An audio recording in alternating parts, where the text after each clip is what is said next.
Dear viewers, अस्सलाम वालेकुम। उम्मीद करता हूँ कि आप सब ठीक ठाक होंगे, खैरियत से होंगे।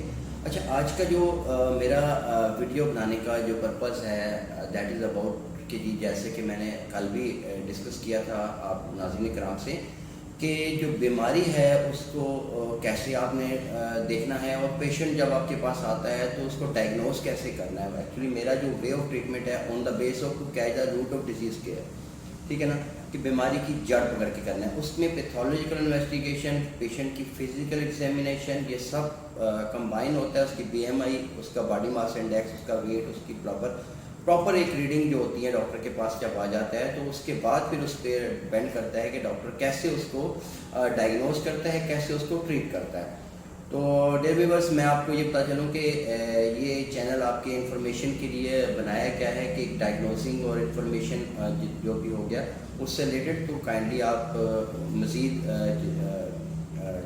जो वीडियोस हैं उनको देखने के लिए चैनल को सब्सक्राइब कीजिएगा और बेल के आइकन को प्रेस कर दें ताकि आपको ऑन टाइम जो है ना, जो जैसे भी जो भी वीडियोस होंगी मिल जाया करें।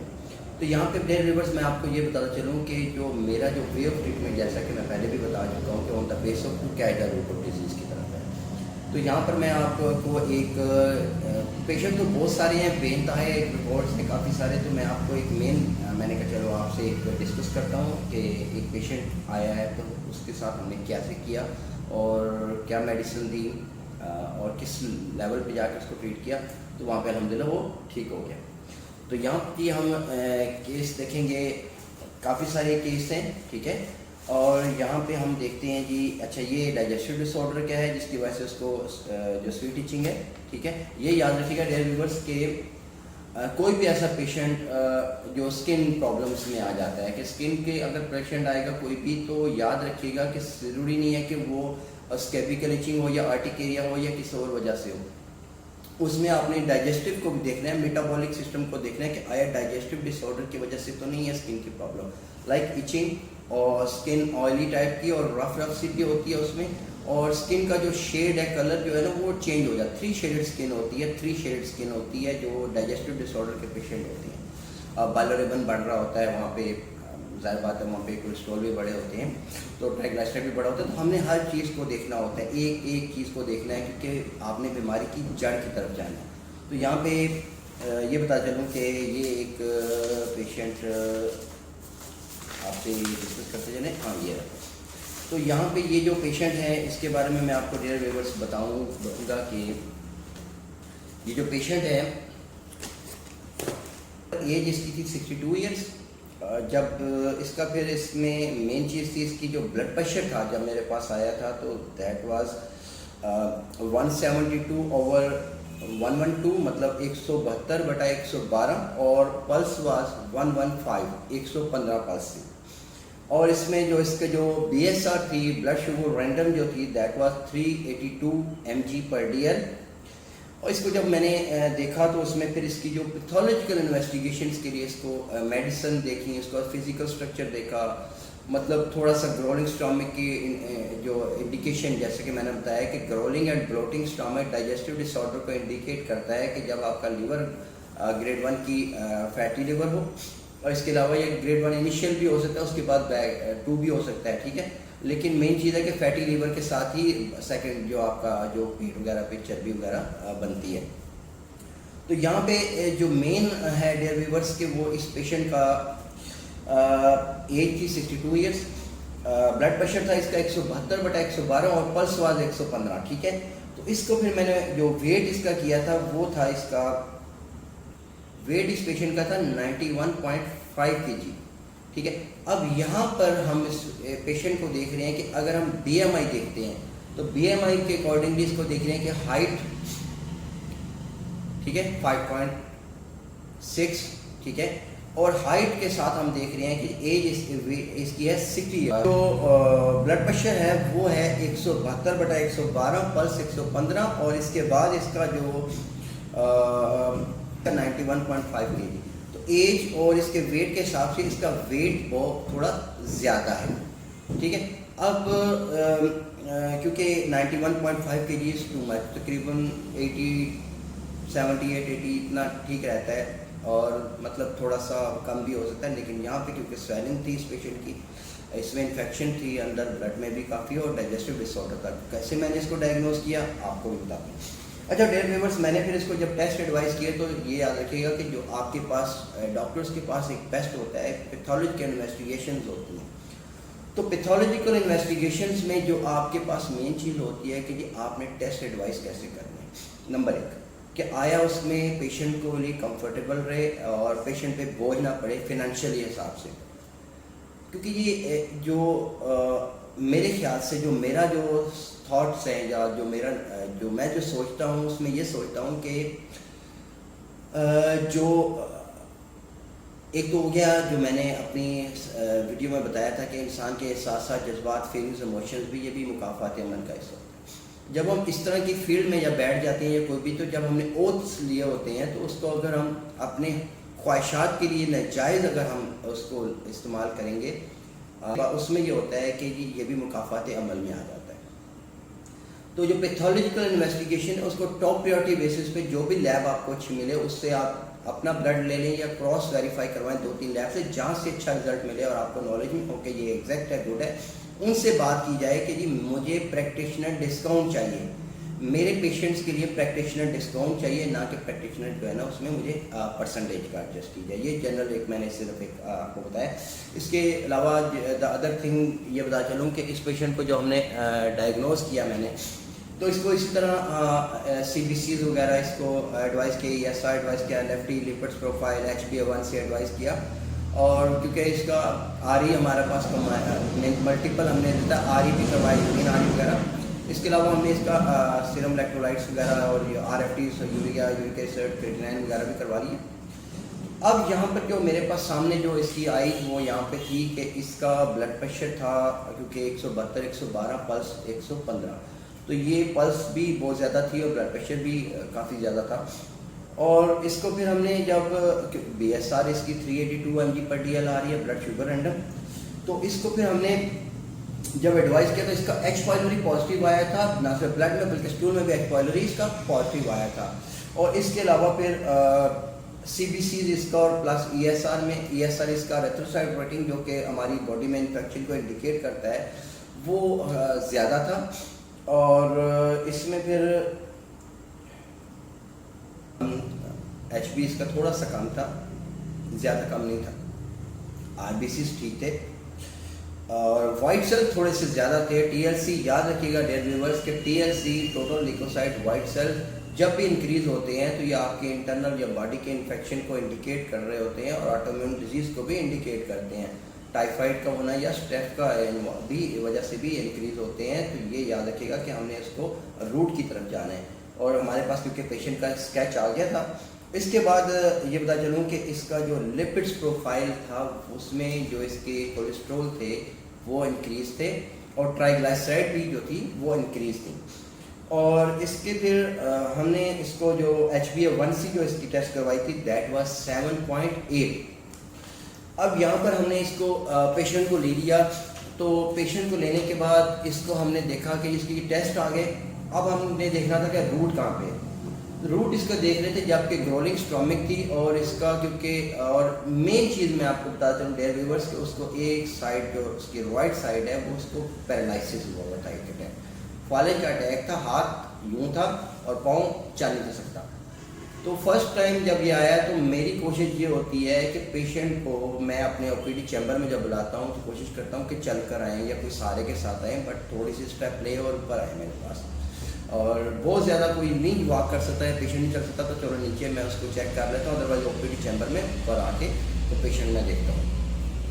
अब जब पेशेंट यहाँ पर जब आया तो मैंने इसको देखा कि वो सहारे के साथ उसका बच्चे ने उसको कंधे से सहारा दिया, तो सहारा लेकर उसका ऊपर आया।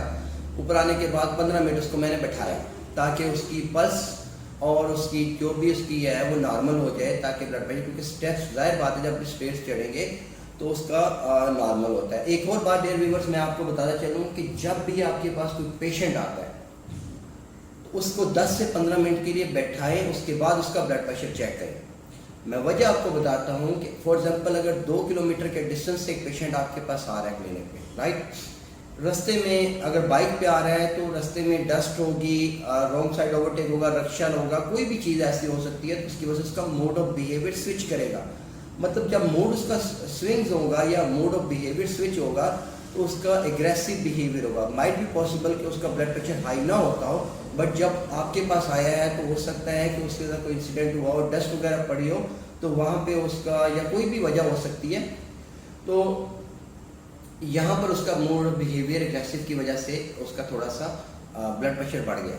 ठीक है, उसको आपने 15 मिनट रोक कर रखना है, कम से कम 10 से 15 मिनट बैठे, उसके बाद उसकी रीडिंग ले, ताकि उसका एग्जैक्ट पल्स और ब्लड प्रेशर आए। और एज फैक्टर के जो पेशेंट होंगे या सफोकेशन के या अस्थमिक पेशेंट होंगे या क्रॉनिक ब्रोंकाइटिस के जो पेशेंट होंगे, उनकी पल्स और ब्लड प्रेशर फ़ौरन शूट करते हैं, क्योंकि उनकी जो एक जो डायफ्राम है, क्योंकि इन्फेक्शन होती है तो मतलब डायफ्राम प्रॉपर ब्रीथिंग नहीं होती। ठीक है, तो इन्फेक्शन की वजह से या यहाँ पे इरिटेशन की वजह से वो या पेन की वजह से वो लाइट सांस लेंगे, जिसकी वजह से हार्ट बीट और पल्स रेट बढ़ जाएगा और उसकी वजह से ब्लड प्रेशर भी उसका बढ़ेगा। तो आपने एग्जैक्ट रीडिंग के लिए उसको 10 से 15 मिनट लाजमी बैठाना होता है, ताकि उसका ब्लड प्रेशर और आप उसकी रीडिंग्स लें। ठीक है, बेशक आप उसका वेट लेके उसको बैठा दें कि जी ठहरे थोड़ी देर बैठ जाए उसके बाद, क्योंकि अक्सर मोस्टली मैंने ऐसे देखे हैं कि जहाँ पे पेशेंट जैसे ही आता है तो जो डॉक्टर साहिबान के जो असिस्टेंट्स होते हैं वो वहाँ बैठ के तो उनकी ब्लड प्रेशर वगैरह नोट कर लेते हैं फ़ौरन। मेरे हिसाब से उसके 10 से 15 मिनट, क्योंकि मेरा I have more than 20 years of experience, तो जब more than 20 years of experience है, तो उसमें जो मैंने जो मेन चीज़, क्योंकि मेरा वे ऑफ ट्रीटमेंट भी ऐसा है ऑन द बेस ऑफ क्या है the root of disease. The other thing जो मैंने बताया रिवर्स के यहाँ पर जो इसका जो पेशेंट का जो हम देखते हैं डिस्कस करते हैं कि जी ब्लड प्रेशर हूँ, उसके बाद पेशेंट को देखता हूँ और उसके बाद एडवाइस करता हूँ कि ये टेस्ट करवाओ और साथ मेडिसिन दे देता हूँ उसको अपने अकॉर्डिंगली जो मुझे क्लिकिंग होती है, उसके बाद टेस्ट करवा कर पेशेंट आ जाता है। इस तरह से पेशेंट की मेडिसिन भी चल रही होती है और सेकेंडली जो है ना उसकी जो रेपिटेशन के लिए आता है तो टेस्ट साथ ले आता है, तो आपके पास सामने आ जाता है कि ये प्रॉब्लम है और आपने जो उसको डायग्नोज किया है वो एग्जैक्टली किया है। In shape of heart form आपके पास एक एविडेंस आ जाता है, in shape of pathological investigation क्या है कि हमने जो रूट कैच की दैट वाज डाइजेस्टिव डिसऑर्डर था। ठीक है, और मेटाबॉलिक डिसऑर्डर था। क्यों था? ड्यू टू लॉस, मतलब ये कि मतलब खाने पीने का मतलब सेडेंटरी लाइफस्टाइल की वजह से।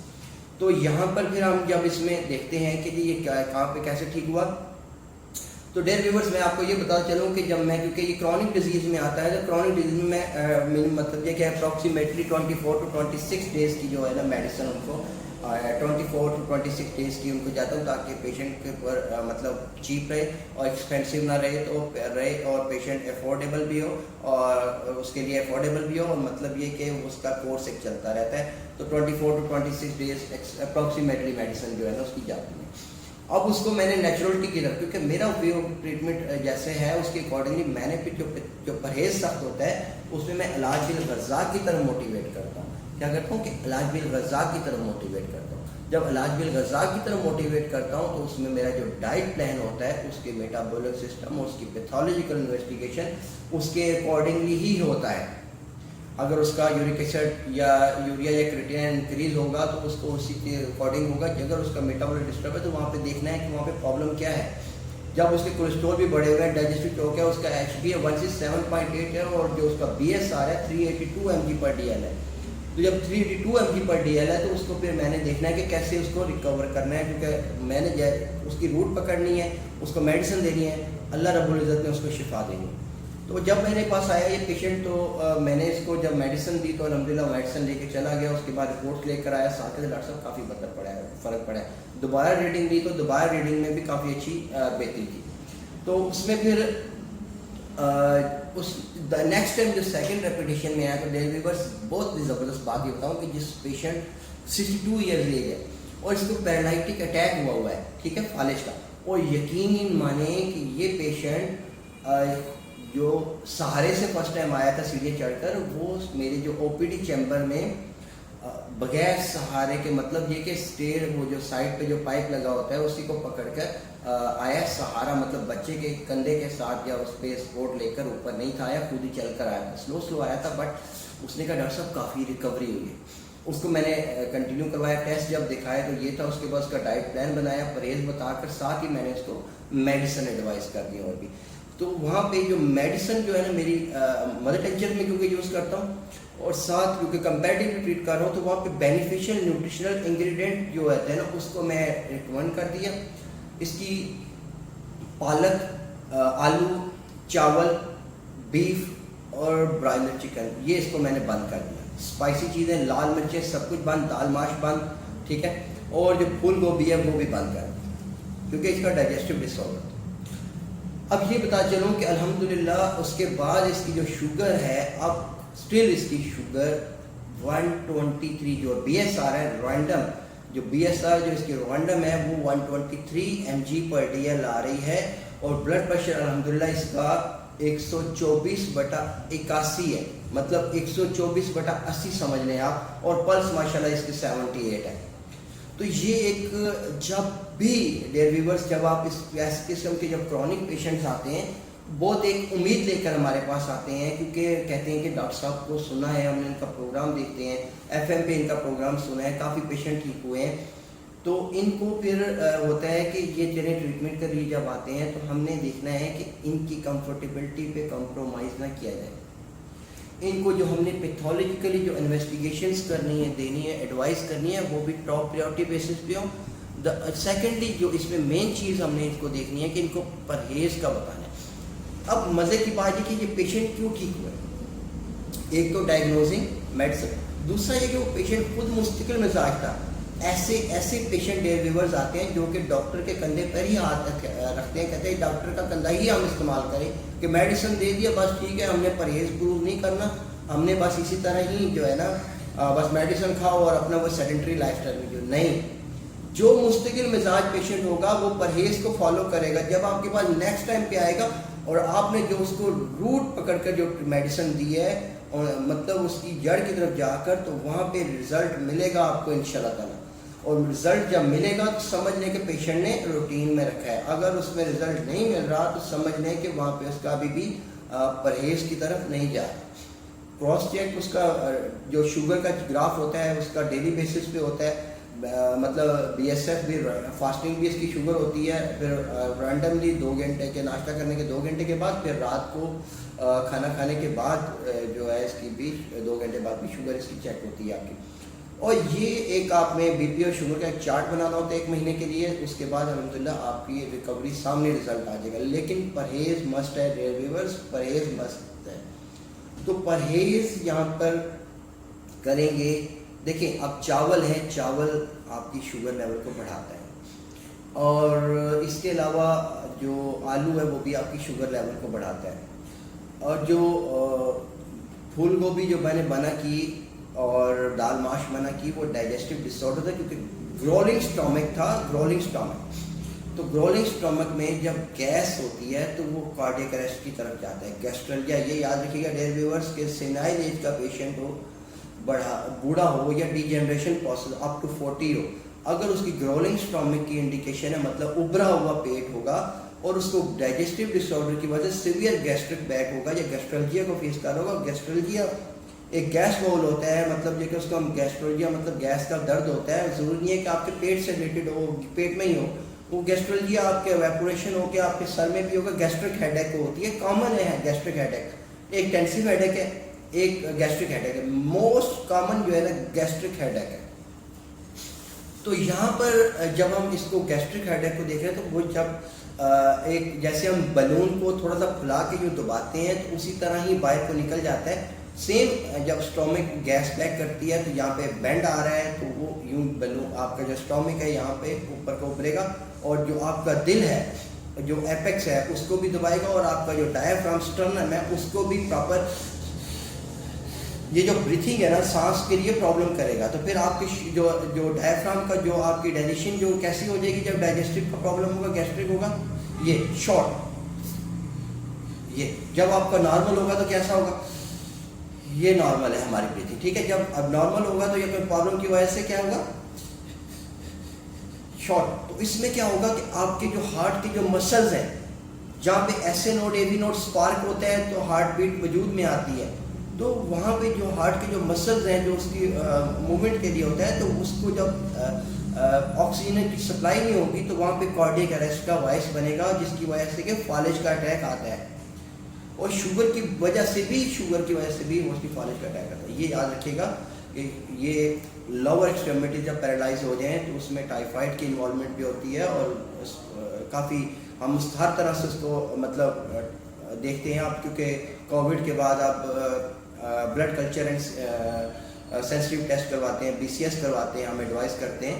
तो अगर कहाँ पे कहीं किसी जगह पे हम इन्फेक्शन हो बॉडी में तो उसको PCS भी एडवाइस करते हैं, पल्स कल्चर सेंसिटिविटी टेस्ट को भी एडवाइस करते हैं, क्योंकि मेन है पैथोलॉजिकल इन्वेस्टिगेशन में। अब इंटरनल बॉडी में क्या डैमेज हुआ है, कौन सा वायरस या बैक्टीरिया हमारी बॉडी पे आया, तो डेयर व्यूअर्स पेशेंट खुद नहीं बता सकता जब तक कि पैथोलॉजिकल इन्वेस्टिगेशन में हमारे सामने इन शेप ऑफ एविडेंस जो है ना हमारे हार्ड फॉर्म में हमारे सामने मौजूद ना हो कि आए पेशेंट के ब्लड में ये चीज़ें हैं, इस किस्म की इन्फेक्शन आ गई। तो इस किस्म के पेशेंट जो भी क्रॉनिक पेशेंट हो गए तो वो अंदर रिकवर होते हैं। तो यहाँ पे मेरा डेयर व्यूअर्स आपको बताने का मकसद ये है कि शुगर का ट्रीटमेंट अल्हम्दुलिल्लाह रिकवर हो सकता है, पेशेंट फालिज का पेशेंट भी रिकवर हो सकता है, हर बीमारी रिकवर हो सकती है, बशर्त ये कि आपकी डायग्नोजिंग टॉप प्रायोरिटी बेसिस पे आपने पेशेंट के साथ पेशेंट बन के उसकी बीमारी को सुनना है, आपने उसकी मसले भी सुनने हैं, अपनी जो आपने जो इन्वेस्टिगेशन करनी है वो भी आप करें, केस स्टडी करना है वो भी लें, टेस्ट डोज दे के या प्लाज्मा देकर आप उसको केस स्टडी भी कर सकते हैं। But your diagnosing should be on the top priority basis कि जी आपकी जो डायग्नोसिंग है टॉप प्रायोरिटी बेसिस पे जो परफेक्ट होनी चाहिए पेशेंट के लिए, कि आपको लगे कि आपने जो डायग्नोस किया है वो बेस्ट है, और पेशेंट जो उम्मीद लेके आता है, देखिए शिफा अल्लाह की ज़ात में देंगे। जहाँ पे नीयत साफ होगी तो मंजिल आसान होगी। अगर वो पेशेंट अपनी नीयत बना कर आया कि इंशाल्लाह ताला अल्लाह रब्बुल इज़्ज़त इस डॉक्टर साहब से मुझे शिफा देगा या उधर से ही शिफा मिलेगी, तो डेफिनेटली मिलेगी, क्योंकि उसका यकीन कहाँ है, खुदा पे। जब खुदा पे हमारा यकीन हो ना तो बड़े से बड़े मुश्किलात और बड़े से बड़े कठिन जो है ना आपके जो मसले हैं, जो भी आपकी मुसाफतें हैं वो तय हो जाती हैं, लाइफ भी अच्छी स्पेंड होती है। और इसमें आपने सिर्फ और सिर्फ ये होता है कि अपनी जो ख्वाहिशात जो होती हैं, बेतुका ख्वाहिशात, उन पे कंट्रोल करना होता है, कि हर इंसान की अपनी अपनी ख्वाहिशात होती हैं। तो यहाँ पर जो मेन है डेयर व्यूअर्स के आप जब भी कोई पेशेंट हो या जो भी ऐसे जो शुगर के पेशेंट हैं, जो भी आप सुन भी रहे हैं या देख भी रहे हैं आप मेरा प्रोग्राम, तो आप काइंडली परहेज को देखें, प्रेफरेंस दें, जितनी भूख हो उससे थोड़ा कम खाएं। फॉर एग्जाम्पल आपको एक रोटी की भूख है आप आधी कर दें। यहाँ पर एक और चीज़ बताओ, सैलेड को इन करें लाजमी, दोपहर में सैलेड को प्रेफरेंस दें, खीरा, शिमला मिर्च, और इसके अलावा जो आपकी बंद गोभी है, बंद गोभी रिच फाइबर होता है, जो आप मेरी बॉडी को फाइबर की ज़रूरत होती है। डाइजेस्टिव डिसऑर्डर जब H पाइलोरी भी पॉजिटिव आ रहा है तो फाइबर की ज़रूरत है। फाइबर आपको सिर्फ और सिर्फ फ्रेश वेजिटेबल या सैलेड से मिलेगा, और सबसे ज़्यादा तो भिंडी में भी होता है, बट भिंडी की तस्वीर बादी होती है। भिंडी को हम उनको कहते हैं कि आप सुबह 11 या 11:30 से लेकर दोपहर 12:30 बजे तक भिंडी खा लें, और वो ताकि शाम तक वो आपकी हजम हो जाए। और लंच एंड डिनर के बाद ग्रीन टी जिसमें लेमन निचोड़ के पीना हो वो लाजमी कर लें। और मेडिसिन जो भी आपको डॉक्टर दे उसको परहेज को आप देखें। और शुगर का और फालिज का यकीन माने कि अल्हम्दुलिल्लाह हर बीमारी का इलाज होता है। काफ़ी सारे पेशेंट ठीक हो चुके हैं, क्योंकि मेरे पास ये फाइल है, ये काफ़ी सारे पेशेंट्स की है डेयर व्यूअर्स। ये हमारे जो OPD है ना, इन सब की ये पेशेंट का रिकॉर्ड होता है, ठीक है। ये इसमें कुछ बिल है, ये हमारे पेशेंट का रिकॉर्ड होता है, ठीक है। तो ये हमारा जो केस टेकिंग का तरीकाकार मैंने आपको बता दिया। हर डॉक्टर का अपना एक डिफरेंट तरीकाकार होता है, लेकिन जो मैं जिसको माशाल्लाह अल्हम्दुलिल्लाह कि मोर देन 20 ईयर्स से मैं कर रहा हूँ फॉलो, तो इसको अल्हम्दुलिल्लाह मैंने अपने जो असूल हैं इनसे मैं हटा नहीं। मैंने शुरू से ही अपना एक सेल्फ थिंकिंग बना ली थी, एक वे ऑफ डायग्नोसिंग बना था, उसके अकॉर्डिंग ही चल रहा हूँ। मोस्टली होम्योपैथिक डॉक्टर्स ये कहते हैं कि we know disease only sick person. हम मर्ज का नहीं मरीज़ का इलाज करते हैं, अकॉर्डिंग टू सिम्टम्स इलाज करते हैं, अलामात के मुताबिक। ठीक है, अलामात के मुताबिक, लेकिन यहाँ पे मैं एक और चीज़ कहता हूँ कि जब यहाँ पे न्यूट्रिशनल इम्बेलेंसनेस है और जो सब एनवायरमेंटल डिसऑर्डर है, मतलब ग़िज़ा भी प्योर नहीं है और आबो हवा भी प्योर नहीं है। तो यहाँ पे दोनों की वजह से आपके साथ प्रॉब्लम क्या हो सकती है कि आपको यहाँ पे फेस करना पड़ेगा वायरल डिजीज़ को। टाइफाइड कॉमन है, हेपेटाइटिस बी सी, डेंगू, और पिछले दिनों निगलेरिया आया, फिर उसके अलावा एडिनो वायरस आया, उससे पहले कोविड आया, और फिर नेफ जो एक वायरस आया वो। तो कहने का मतलब ये है कि आपने देखना है कि उसको डायग्नोज करना है, कि आपने उसकी देखना है कि आया कोई वायरल डिजीज़ तो नहीं है। क्योंकि वायरल डिजीज़ हो तो उसको टॉप प्रायोरिटी बेसिस पे उसको एडवाइस करें, उसको रेफ़र करने आप रेफ़र करें। तो उसको हमारा ये मकसद है, हमारा ये फ़र्ज़ बनता है कि पेशेंट अगर आता है तो उसको बेस्ट एडवाइस करना है। अगर बेस्ट एडवाइस करेंगे तो अल्हम्दुलिल्लाह ठीक होगा। काफ़ी पेशेंट ऐसे हैं डेलीवर्स के जिनके अल्हम्दुलिल्लाह शुगर की डायग्नोसिस मेरे थ्रू हुई है और अल्हम्दुलिल्लाह रिकवर भी हुए हैं। बट डाइजेस्टिव डिसऑर्डर ये ऑटोइम्यून डिजीज़ की वजह से भी होता है। ये टाइप 1 है ऑटोइम्यून डिजीज़, टाइप 1। टाइप 2 आपकी जो बॉडी ही जो है ना कोई काम ना करना शुरू करते, मतलब ये कि फॉर एग्जांपल आपका इंसुलिन ही हुआ है तो मतलब आपका जो लबलबा है पैंक्रियाज वही काम नहीं कर रहा। तो वहाँ पे फिर आपने देखना होता है कुछ लोग इंसुलिन। और एक और बात है व्यूअर्स, मैं आपको मज़े की बताऊँ कि जो भी पेशेंट अल्हम्दुलिल्लाह मेरे पास आया उसको मैं एक चीज़ लाजमी कहता हूँ, परहेज़ लाजमी करें, सेडेंट्री लाइफस्टाइल से हटें। इसके अलावा कुदरती लाइफस्टाइल अपना एक नॉर्मल जो रूटीन लाइफ होता है जो कि कवानीन फितरत के असूलों के मुताबिक हो, नमाज, रोज़ा, तकवा, परहेज़गारी, साफ़ सफाई और इस तरह करके, और परहेज़ का खाना, मतलब जितनी भूख है उससे कम, और वॉक और एक्सरसाइज आपकी ज़रूरी होनी चाहिए। अब इसके बाद जो मेन चीज़ यहाँ पे ये बता चलूँ डेयर व्यूअर्स के यहाँ पे जो इनको पेशेंट को मैं मोटिवेट करता हूँ, याद रखिएगा जो फालिज के पेशेंट है वो जब उनको अटैक आता है तो बेचारे मोहताजी में रह जाते हैं, लेटे रहते हैं। कोई आएगा, बेटा बेटी आएगी, उठाएंगे, वॉशरूम लेके जाएंगे, तो ये वहाँ पे भी उनका थोड़ा सा साइकोलॉजिकली एक डाउन हो रहे होते हैं। लिहाजा कहते हैं कि जी वो एक शेर है, पेवस्ता रह शजर से उम्मीदें बाहर रख। तो पेवस्ता रहें मतलब होपफुल रहें, हमेशा उम्मीद रखें कि उस खालिक के कायनात पे उम्मीद रखें कि उसकी घर देर है अंधेर नहीं, और अपने आप को कहते हैं हिले में वसीला है। आपने अपने आप को मोटिवेट करना है, थोड़ा थोड़ा सहारे से चलें, वॉक लाजमी करें।